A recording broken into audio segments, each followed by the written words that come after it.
ভারতের বিরুদ্ধে প্রথম টেস্টে বাংলাদেশ ফার্স্ট ইনিংসে মাত্র 149 রানে অল আউট হয়ে গেল।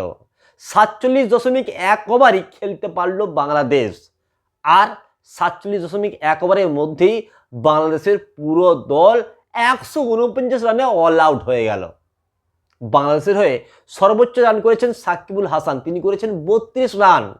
লিটন দাস করেছেন 22 রান। মেহেদী হাসান মিরাজ করেছেন 27 রান। আর কোনো ব্যাটসম্যানই ভারতীয় ঝড়ো বোলিংয়ের কাছে দাঁড়াতেই পারেনি।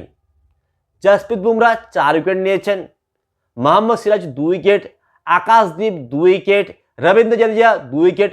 শুধুমাত্র আর আশ্বিনের কপাল খারাপ, যিনি একটি উইকেটও পাননি, কিন্তু তিনি সেঞ্চুরি করেছেন।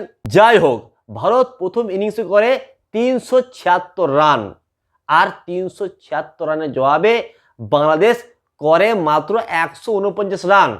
তারপর ভারত আবার ব্যাটিং করা শুরু করে। দ্বিতীয় ইনিংসে দিনের শেষে ভারত করেছে 81 রান এবং ভারতের 3 উইকেট পড়ে গেছে। তার মধ্যে রোহিত শর্মা আউট হয়ে গেছেন, বিরাট কোহলি আউট হয়ে গেছেন, আর যশস্বী জয়সওয়াল আউট হয়ে প্যাভিলিয়নে ফিরে গেছেন। শুভমান গিল এবং ঋষভ পন্ত এখনও ব্যাটিং করছেন। দেখা যাক আগামীকাল ভারতীয় এই দুই ব্যাটসম্যান কত রান করতে পারে। দিনের শেষে ভারতীয় টিম 308 রানের লিড নিয়েছে।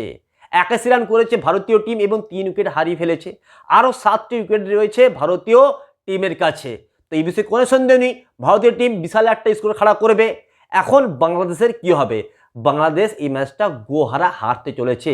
বাংলাদেশের আর কোনো রাস্তা নেই, এই ম্যাচটা গোহারা হারতে হবে বাংলাদেশকে।